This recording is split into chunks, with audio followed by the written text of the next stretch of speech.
Pakita kayong mga langaw kayo, ha? Langaw kayo, ha?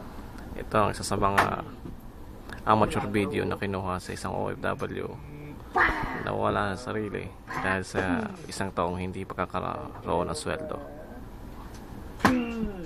Ito pa, may langaw. Langaw pa to. Ito ang ilan sa mga OFW natin sa nagkaroon ng mga ganitong klase ng problema. Ito pa, oh. Ito pa. Yan langaw, oh. Ito pa. Dami langaw.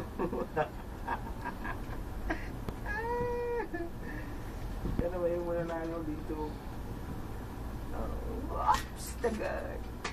Ito pa, oh. Langaw. Pa? Ito pa.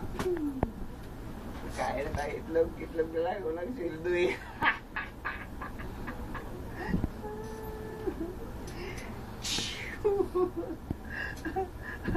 Pinas-pinas. Wala na isuran to. Apply pa ni bago. Putang lang yan.